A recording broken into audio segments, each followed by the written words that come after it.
ملاحظہ کیجیے زنبیل نامہ کی 50ویں قسط۔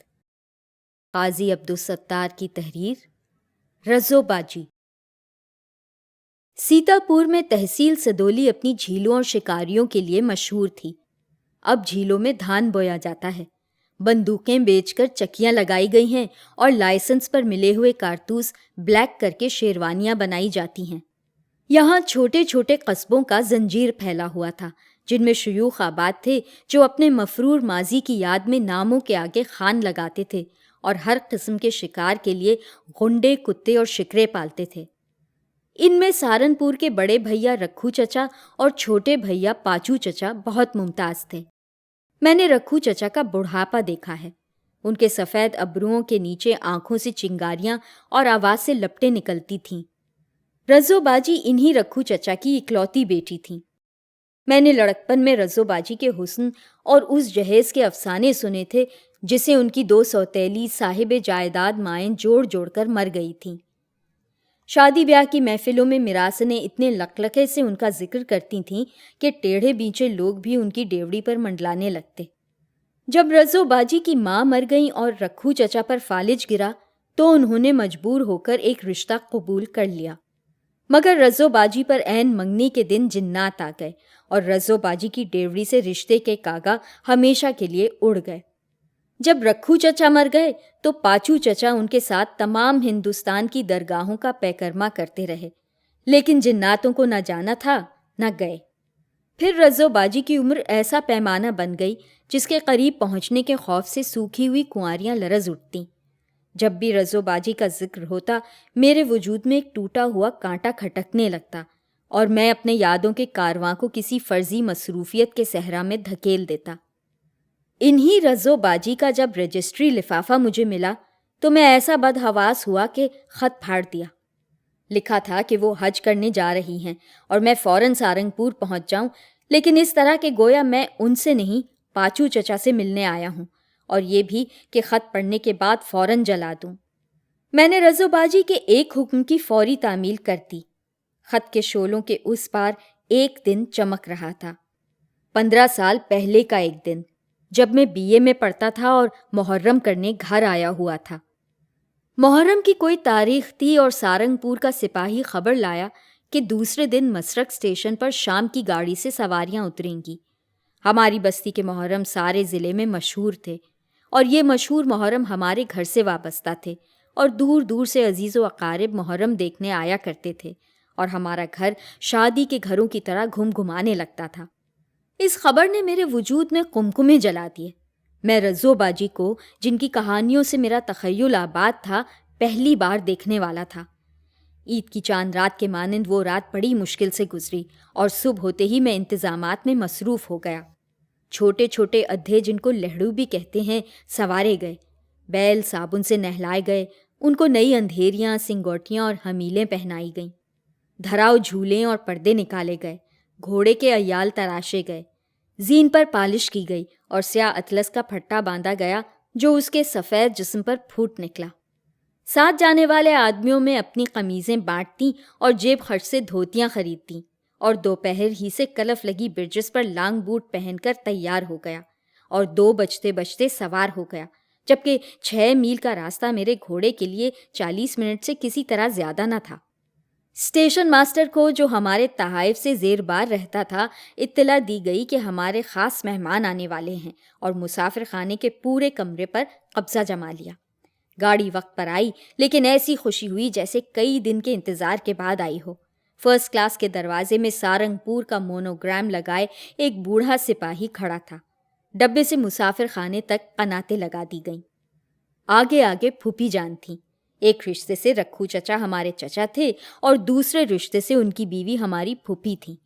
ان کے پیچھے رزو باجی، پھر عورتیں تھرماس اور پاندان اور صندوقچے اٹھائے ہوئے آ رہی تھیں۔ چائے کا انتظام تھا، لیکن پھوپھی جان نے میری بلائیں لے کر انکار کر دیا اور فوراً اس ادھے پر سوار ہو گئیں جو تابوت کی طرح پردوں سے ڈھکا ہوا تھا۔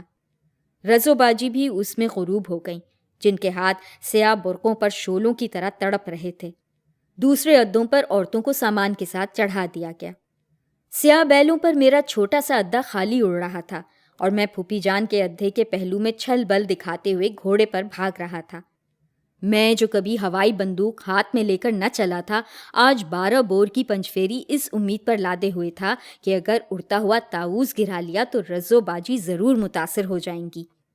کچی سڑک کے دونوں طرف پھیلے ہوئے جنگل پر میری نگاہیں منڈلا رہی تھیں اور میں دعا مانگ رہا تھا کہ دور کسی جھاڑی سے کوئی طاؤس اٹھے اور اتنے قریب سے گزرے کہ میں شکار کر لوں کہ پھوپھی جان کا ادھا رک گیا۔ میں گھوڑا چمکار کر قریب پہنچا۔ آج سے زیادہ کسی جانور کے نخرے بھلے نہ لگے تھے۔ میرا تو اس تابوت میں دم گھٹا جا رہا ہے۔ رزو باجی کی آواز تھی، جاڑوں کی صبح کی طرح صاف اور چمکدار۔ تو آپ میرے ادھے پر آ جائیے، مگر اس پر پردہ کہاں ہے؟ میں بھی بندواتا ہوں۔ پردہ بند رہا تھا کہ پھوپھی جان نے حکم دیا، کسی بوڑھے آدمی سے کہو ان کا ادھا ہانکے اور کسی عورت کو بٹھا لو۔ ادھا تو میں خود ہانکوں گا۔ ارے تو ادھا ہانکے گا؟ انہوں نے چھوٹا سا کہکہا لگایا اور میں گھوڑے سے پھند پڑا۔ ساتھ ہی کسی سپاہی نے میری تائید کی، ایسا ویسا ہانکت ہے بھیا، بیلن کی جان نکال لیتے ہیں۔ چادروں اور صافوں کا پردہ باندھ دیا گیا۔ رزو باجی سوار ہوئی اور بولی، اس پر اتنی جگہ کہاں ہے کہ بوا بھی دھانس لی جائیں۔ قبل اس کے کہ بوا اپنے ادھے سے اتریں، میں نے بیل جڑوا دیے اور جور پر بیٹھ گیا اور بڑھنے کا اشارہ کر دیا۔ پھوپھی جان نے کچھ کہا لیکن 5 جوڑ بیلوں کے گھنے گھنگروں کی تن جھنکار میں ان کی بات ڈوب گئی۔ جب حواس کچھ درست ہوئے اور دماغ کچھ سوچنے پر رضامند ہوا تو جیسے رزو باجی نے اپنے آپ سے کہا، امی کے ادھے کی ساری دھول ہمیں کو پھانکنا ہے۔ میں نے فوراً لیک بدلی۔ آدمی نے راسیں کھینچ کر مجھے نکل جانے دیا۔ ظالم بیلوں کو دوبارہ لیک پر لانے کے لیے میں نے ایک کے ٹھوکر مار دی۔ وہ تڑپا اور قابو سے نکل گیا اور اچانک رزو باجی کے ہاتھ میری کمر کے گرد آ گئے۔ میرا بایاں شانہ ان کے چہرے کے لم سے سلگ رہا تھا اور اعصاب میں پھلجھڑیاں چھوٹ رہی تھیں۔ روکو، انہوں نے پہلی بار مجھے حکم دیا۔ میں نے سنتے ہی راسیں کھینچ لیں۔ بیل دلکی چلنے لگے۔ میں نے جھانک کر دیکھا، سانپ کی طرح رینگتی ہوئی سڑک پر دور تک درختوں کے سنتری کھڑے تھے اور ایک سپاہی میرے گھوڑے پر سوار سائے کے مانند میرے پیچھے لگا تھا۔ رزو باجی نے برقعے کا اوپری حصہ اتار دیا تھا اور وہ سرخ بال جن پر ان کے حسن کی شہرت کا دار و مدار تھا چہرے کے گرد پڑے دہک رہے تھے، اور وہ ایک طرف کا پردہ جھکا کر جنگل کی بہار دیکھ رہی تھی۔ ان کے ہاتھوں کی قاتل گرفت نے ایک بار پھر میرے چٹکی لی اور میں نے بیلوں کو چھیڑ دیا، اور ایک بار پھر ان کے سفید ریشمی ہاتھ میری کمر کو نصیب ہوئے۔ لیکن اب وہ مجھے ڈانٹ رہی تھیں اور میں بیلوں کو پھٹکار رہا تھا اور ان کا سر میری پشت پر رکھا تھا اور میں اڑتی ہوئی ریشمی لپٹوں کو دیکھ سکتا تھا۔ پھر وہ باغ نظر آنے لگا جن کے سائے سے آبادی شروع ہو جاتی ہے۔ مشرق سے میرے گھر کا راستہ کبھی اتنی جلدی نہیں ختم ہوا، اتنا دلکش نہیں معلوم ہوا۔ میں نے ادھا روکا، پردہ برابر کیا، سپاہی کو جور پر بٹھا کر خود گھوڑے پر سوار ہوا۔ بستی میں بیل ہانکتے ہوئے داخل ہونا شایان شان نہ تھا۔ رزو باجی مجھے دیکھ رہی تھی اور مسکرا رہی تھی۔ جب وہ اتر کر ڈیوری میں داخل ہوئی تو میں نے پہلی بار ان کا سراپا دیکھا اور ان کے حسن کے سامنے میراسنوں کی تمام کہانیاں ہیچ معلوم ہوئیں۔ وہ مجھ سے تھوڑے دنوں بڑی تھیں، لیکن جب انہوں نے میری پیٹھ پر سر رکھا اور ٹھنک کر کہا کہ گھر پہنچ کر وہ اپنی بھابھی جان اور میری اماں سے مرمت کرائیں گی تو وہ مجھے بہت چھوٹی سی معلوم ہوئی، جیسے میں نے ان کی گڑیا نوچ کر پھینک دی ہو اور وہ مجھے دھمکیاں دے رہی ہوں۔ میں جو محرم میں سارا دن اور آدھی رات باہر گزارا کرتا تھا، اس سال باہر جانے کا نام نہ لیتا تھا اور بہانے ڈھونڈ کر اندر منڈلایا کرتا تھا۔ نویں کی رات سال بھر میں واحد رات ہوتی تھی جب ہمارے گھر کی بیبیاں بستی میں زیارت کو نکلتی تھیں۔ پورا اہتمام کیا جاتا تھا کہ وہ پہچانی نہ جائیں۔ برقعوں کے بجائے وہ موٹی موٹی چادر اوڑھ کر نکلتی تھیں، لیکن دور چلتے سپاہیوں کو دیکھ کر لوگ جان جاتے تھے اور عورتیں تک راستہ چھوڑ دیتی تھیں۔ جب رات ڈھلنے لگی اور لوگ سوتی چادریں اوڑھ کر یعنی بھیس بدل کر جانے کو تیار ہوئے تو پتہ چلا کہ رزو باجی سو گئی ہیں۔ کسی نے جگایا تو پتہ چلا سر میں درد ہے اور میں اٹھ کر باہر چلا آیا۔ جب بیبیوں کے پیچھے چلتے ہوئے سپاہیوں کی لاٹھیاں اور لالٹینیں پھاٹک سے نکلنے والی سڑک پر کھو گئیں تب میں اندر آیا۔ وہ دالان میں سیاہ کامدانی کے دوپٹے کا پلو سر پر ڈالے سو رہی تھیں۔ ایک عورت پنکھا جھل رہی تھی، دوسری ان کی پائنتی پڑے کھٹولے پر بیٹھی اونگ رہی تھی۔ میں نے ان کی سفید گداز کلائی پر میٹھی سی چٹکی لی۔ انہوں نے منہ کھول دیا۔ چلیے آپ کو تعزیے دکھا لائیں۔ وہ اٹھ کر بیٹھ گئیں۔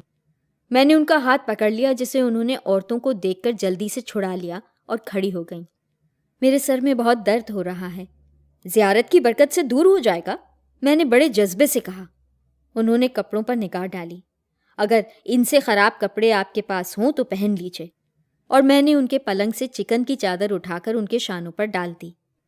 اپنے تعزیے کے پاس بیٹھی ہوئی بھیڑ سے چند پاسی منتخب کیے، ان کو بندوق اور ٹارچ لینے کی ہدایت کی اور رزو باجی کو لیے ہوئے سڑک پر آ گیا۔ مجھے بیبیوں کے راستے معلوم تھے جو محرم کے جلوس کی طرح مقرر تھے، اور میں مخالف سمت میں چل رہا تھا۔ کٹا ہوا چاند تہائی آسمان پر روشن تھا اور ہم بستی سے باہر نکل آئے تھے، اور میں خود اپنے منصوبے سے لرز رہا تھا۔ پھر وہ تالاب آ گیا جس کے پاس ٹیلے پر مندر کھڑا تھا اور سامنے املیوں کے دائرے میں لکھوری اینٹوں کا کنواں تھا۔ میں نے اپنے رومال سے پختہ جگت صاف کی، پاسیوں کو حکم دیا کہ وہ مندر کے اندر جا کر بیٹھ جائیں۔ اب حد نگاہ تک دمکتے پانی اور آبادی کے دھندلے خطوط کے علاوہ کچھ نہ تھا۔ ہمارے چاروں طرف املی کے درختوں کا گھنا سایہ پہرا دے رہا تھا۔ میں نے اپنا گلا صاف کیا، ان کے پاس بیٹھ کر پہلی بار ان کو مخاطب کیا۔ یہ کنواں دیکھ رہی ہیں آپ؟ مجھے خود اپنی آواز بھیانک معلوم ہوئی۔ یہ جناتوں کا کنواں ہے۔ انہوں نے پوری شربتی آنکھوں کو کانوں تک کھول دیا اور میری طرف ذرا سرک آئیں۔ اس میں جنات رہتے ہیں۔ وہ میرے اور قریب آ گئیں۔ ان کا زانو میرے جسم سے مس کرنے لگا اور میں بھاٹوں کی طرح لا تعلق لہجے میں کہہ رہا تھا، یہ جنات میرے ایک دادا کے شاگرد تھے۔ جب دادا میاں اس کنویں میں ڈوب کر مر گئے تو جناتوں نے یہاں اپنا بسیرا کر لیا۔ انہوں نے میرے منہ پر ہاتھ رکھ دیا۔ چادر ان کے شانوں سے ڈھلک گئی۔ گھٹی گھٹی آواز میں بڑے کرب سے بولی، چلو یہاں سے بھاگ چلو۔ اور ان کا سر میرے شانے پر ڈھلک آیا اور میں نے سرخ بالوں کی ریشمی لپٹوں میں اپنے ہاتھ جلا لیے جن کا داغ آج بھی جلد کے نیچے محفوظ ہے۔ محرم کی اس رات کے آخری حصے میں جو شخص اس کنویں سے اپنے دل کی ایک مراد مانگتا ہے وہ پوری ہوتی ہے۔ وہ مجھے مضبوطی سے پکڑے ہوئے تھیں اور میں اس دنیا میں تھا جو پہلی بار میرے حواس نے دریافت کی تھی۔ آپ ذرا دیر کے لیے چھوڑ دیجئے، میں ایک دعا مانگ لوں۔ آج کے بعد پھر کبھی اس کنویں سے کوئی دعا نہ مانگوں گا۔ وہ تڑپ کر اٹھیں اور مجھ کو تقریباً گھسیٹتی ہوئی چلیں۔ جب پاسی کھڑے ہو گئے تب وہ مجھ سے الگ ہوئیں۔ سڑک پر آ کر مچل گئیں کہ گھر جاؤں گی، مگر میں ان کو بہلاتا ہوا امام باڑے کی طرف چلا۔ یہ امام باڑہ نواب نقی علی کی اس بہن نے بنوایا تھا جو واجد علی شاہ کی محل تھی۔ آج بھی اس کی اولاد موجود ہے جو امام باڑے والیوں کے نام سے مشہور ہے، اور یہ عمارت انہی کے عمل میں ہے۔ یہاں کربلائے معلیٰ سے لائی ہوئی زری رکھی ہے۔ عورتیں اپنے بالوں کی ایک لٹ باندھ کر مراد مانگتی ہیں، جب پوری ہو جاتی ہے تو اپنی لٹ کھول لے جاتی ہیں۔ ایک پاسی نے دوڑ کر امام باڑہ مردوں سے خالی کرا دیا۔ پھاٹک میں عورتوں کا ہجوم کھڑا تھا۔ بستی کی تاریخ میں یہ پہلا واقعہ تھا کہ میرے گھر کا کوئی فرد کسی عورت کے ساتھ محرم دیکھنے نکلا ہو، زیارت کرنے نکلا ہو۔ دالان کے پاس ایک گدبدی سی لڑکی میرے جوتے کھولنے آئی۔ میں نے رزو باجی کی طرف اشارہ کر دیا۔ وہ ان کے سینڈل کھولنے لگی۔ جب میں اس حال میں داخل ہونے لگا جس میں سونے کے پانی کی زری رکھی ہے تو وہی لڑکی بھاگتی ہوئی آئی اور بولی، بٹیا صاحب کہہ رہی ہیں کہ آپ باہر ہی رہیں، اور میں باہر ہی کھڑا رہا۔ جب میں ان کے ساتھ امام باڑے سے نکل رہا تھا تو ان گنت مرد مجھے کنکھیوں سے گھور رہے تھے۔ عورتیں گھونگھٹ سے جھانک رہی تھیں اور میرے اعصاب کی کمان کھینچی ہوئی تھی کہ ایک عورت نے دوسری عورت سے پوچھا، کون ہے؟ بڑے بھیا کی دلہن ہے، اور میں لڑکھڑا گیا۔ رزو باجی کے سر سے چادر کا جھونٹا ڈھلک گیا۔ جب سڑک ویران ہوئی تو میں نے دیکھا کہ رزو باجی کا چہرہ لمبی چوڑی مسکراہٹ سے روشن ہے۔ میں ان کے بالکل قریب ہو گیا۔ آپ بہت خوش ہیں؟ ہاں، نہ مانگتے دیر نہ ملتے دیر۔ اور میں اس جملے کے معنی سوچتا رہا۔ پھر ہمارے مقدر میں کوئی ایسی رات نہ لکھی گئی جو ان کے قرب سے مہک سکتی۔ ایک آدھ بار ان کی صورت دیکھنے کو ملی بھی تھی تو اس طرح جیسے کوئی چاند دیکھ لے۔ اور جب میں سارنگ پور کی ڈیوڑی پر یکے سے اترا تو دیر تک کسی آدمی کی تلاش میں کھڑا رہا، دن دہاڑے وہاں ایسا سناٹا تھا جیسے شاندار بوسیدہ عمارت میں آدمیوں کے بجائے روحیں آباد ہوں۔ میں دوہری ڈیوڑی کے اندرونی دروازے پر جا کر کھڑا ہو گیا اور آواز دی، میں اندر آ جاؤں؟ ایک بوڑھی پھٹی ہوئی آواز نے پوچھا۔ آپ کون ہیں؟ میں چترہٹا کا اجن ہوں۔ ارے آئیے بھیا، آ جائیے۔ بھاری پختہ صحن پر میرے جوتے گونج رہے تھے۔ 12 دروں کے دوہرے دالان کی اسپینی محرابوں کے پیچھے لامبے لامبے کمروں کے اونچے اونچے دروازے کھلے تھے اور دوسری طرف کی عمارت نظر آ رہی تھی۔ کمرے میں قدم رکھتے ہی میں چونک پڑا یا ڈر گیا۔ دور تک پھیلے ہوئے سفید چوکے پر سفید کپڑے پہنے ہوئے بھاری بھرکم رزو باجی کھڑی تھیں۔ چنا ہوا سفید دوپٹہ ان کے شانوں پر پڑا تھا اور سرخ و سفید بال ان کی پیٹھ پر ڈھیر تھے۔ وہ گردن گھمائے مجھے دیکھ رہی تھی۔ اترتی ہوئی شام کی مدھم روشنی میں ان کے زرد چہرے کی سیاہ شکنیں صاف نظر آ رہی تھیں۔ وہ کانوں میں بیلے کے پھول اور ہاتھوں میں صرف گجرے پہنے تھیں۔ میں ان کی نگاہ کی ویرانی سے کانپ اٹھا۔ ہم ایک دوسرے کو دیکھ رہے تھے، دیکھتے رہے۔ صدیاں گزر گئیں۔ کسی میں نہ پلک جھپکنے کی طاقت تھی، نہ زباں کھولنے کا حوصلہ۔ پھر جیسے وہ اپنی آواز کا سہارا لے کر تخت پر ڈھہ گئیں۔ تم ایسے ہو گئے اچن؟ بیٹھ جاؤ۔ میں چوکے کے کونے پر ٹک گیا۔ مجھے اس طرح کیا دیکھ رہے ہو؟ مجھ پر جو گزری وہ اگر پتھروں پر گزرتی تو چور چور ہو جاتے۔ لیکن تم کو کیا ہو گیا ہے؟ کیسے کالے دبلے کھپٹا سے ہو گئے ہو؟ نوکر ہو نا، اچھی بھلی تنخواہ پاتے ہو، زاہدہ جیسی بیوی ہے، پھول ایسے بچے ہیں، قرض ہے نہ مقدمے بازی۔ تم بولتے کیوں نہیں؟ کیا چپ کا روزہ رکھ لیا؟ میں نے دل میں سوچا جناتوں کا سایہ ہے نا ان پر۔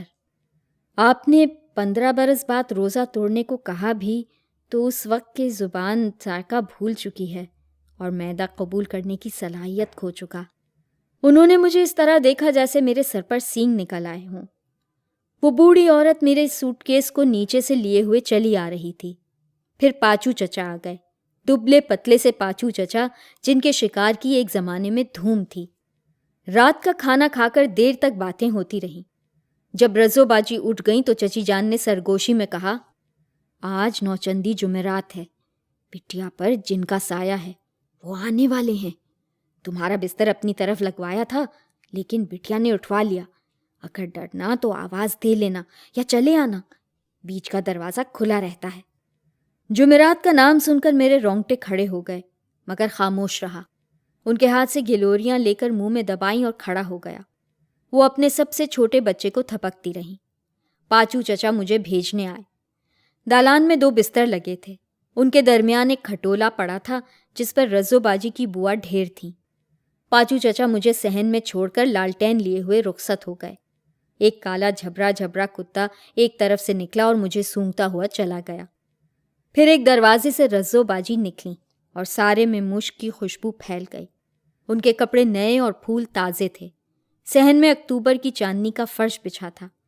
برساتی میں کرسیوں پر ہم بیٹھے ٹھنڈی سفید گاڑھی کافی پی رہے تھے اور گفتگو کے لیے الفاظ پکڑنے کی کوشش کر رہے تھے۔ یہ جناتوں کا کیا قصہ ہے رزو باجی؟ مجھے اپنی آواز پر حیرت ہوئی۔ میں نے یہ گولی کس طرح داغتی تھی؟ انہوں نے پیالی رکھ دی، مسکرائیں۔ وہ پہلی مسکراہٹ عمر بھر کے غموں سے زیادہ غمزدہ تھی۔ میں نے تم کو اسی لیے بلایا ہے۔ کاش آپ نے اس سے پہلے بلایا ہوتا۔ بیاہ کی طرح بے حیائی کی بھی ایک عمر ہوتی ہے اجن۔ 10 برس پہلے کیا یہ ممکن تھا کہ تم اس طرح کھلے خزانے آدھی رات کو مجھ سے باتیں کر رہے ہوتے؟ آج تم گھر بار والے ہو، میں کھوسٹ ہو گئی ہوں اور چچی جان کا باورچی خانہ میری جائیداد سے روشن ہے۔ خیر چھوڑو ان باتوں کو۔ میں حج کرنے جا رہی ہوں اور حج کرنے والے ہر اس شخص سے معافی مانگتے ہیں جس کے ساتھ انہوں نے کوئی زیادتی کی ہو۔ تم کو معلوم ہے مجھ پر جنات کب آئے؟ آج سے 10 سال پہلے۔ اور تم کو معلوم ہے تمہاری شادی کو کتنے برس ہوئے؟ 10 سال۔ تم کو ان دونوں باتوں میں کوئی رشتہ نہیں معلوم ہوتا؟ تم نے چترہٹا کے سفر میں کیا کیا؟ تم محرم کی 9 تاریخ مجھے کہاں کہاں گھسیٹتے پھرے۔ تم اس بھیانک کنویں سے میرے سامنے کیا مانگنا چاہتے تھے؟ تم نے عباسی علم کو بوسہ دے کر مجھے کنکھیوں سے دیکھتے ہوئے کسے پانے کی آرزو کی تھی؟ جاؤ، اپنے امام باڑے کی زری کو غور سے دیکھو۔ میرے بالوں کی سرخ لٹ آج بھی بندھی نظر آئے گی، اگر کھچڑی نہ ہو گئی ہو۔ کیا میں نے امام حسین سے صرف ایک عدد شوہر مانگنے کے لیے یہ جتن کیے تھے؟ سارنگپور کی ناونوں اور میراسنوں سے پوچھو کہ وہ رشتے لاتے لاتے تھک گئیں، لیکن میں انکار کرتے نہ تھکی۔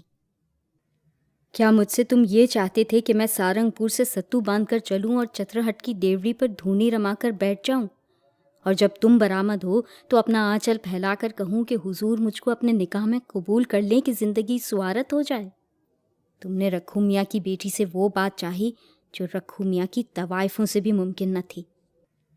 لیکن رزو باجی، مجھ پر جنات نہیں آتے ہیں اجن میاں، میں جناتوں کو خود بلا لاتی ہوں۔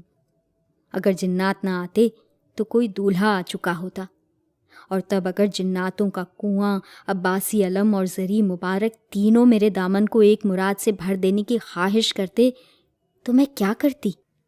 کس منہ سے کیا کہتی؟ اس لیے میں نے یہ کھیل کھیلا تھا، اسی طرح جس طرح چترہٹا میں تم مجھ سے کھیل رہے تھے۔ نہ اس میں تمہارے لیے کوئی حقیقت تھی اور نہ اس میں رزو کے لیے کوئی سچائی ہے۔ یہ حج میں اپنے باپ کے لیے کرنے جا رہی ہوں، جو میرے بوجھ سے کچل کر مر گئے، جنہوں نے مرتے وقت بھی اپنی عقبہ کے لیے نہیں، میری دنیا کے لیے دعا مانگی۔ اس لیے میں نے تم کو معاف کیا۔ اگر تم زاہدہ کو مجھ پر سوت بنا کر لے آتے تو بھی معاف کر دیتی۔